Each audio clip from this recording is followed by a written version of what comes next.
পঞ্চম শ্রেণী বই পৃষ্ঠা ৮৮ ৯ নংয়ে আছে ভাগ করো ১ ৯ ভাগ ১.৮। এখানে শিক্ষার্থী বন্ধুরা আমরা প্রথমে দশমিকটা উঠিয়ে নেওয়ার চিন্তা করব। দশমিকটা উঠিয়ে নিলে আমাদের অঙ্কটা করতে অনেক সহজ হয়ে যাবে।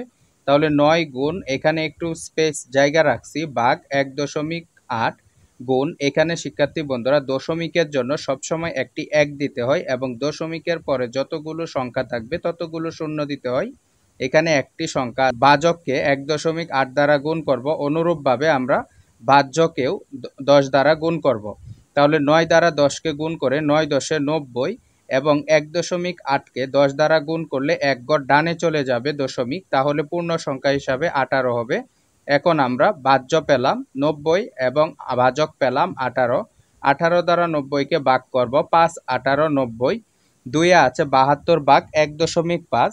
আমরা প্রথমে ৭২ গুণ লিখব। দশমিকটা উঠিয়ে অঙ্ক করার জন্য আমরা দশমিকের জন্য একটি ১ বসাবো এবং দশমিকের পরে যতগুলো ঘর আছে ততগুলো শূন্য বসাবো।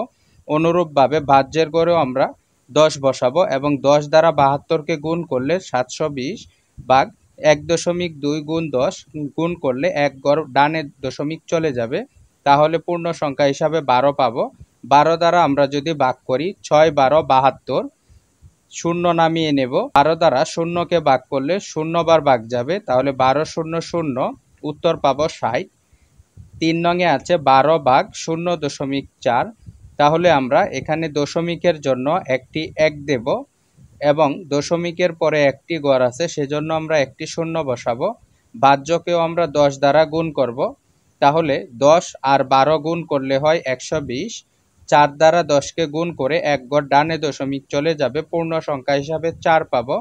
৪ দ্বারা ১২০কে ভাগ করতে হবে, ৩ ৪-এ ১২, শূন্য নামিয়ে নেব। ৪কে আমরা শূন্যর মধ্যে ০ বার ভাগ দেব, ৪ ০ ০, উত্তর হবে ৩০। আশা করি বুঝতে পেরেছ।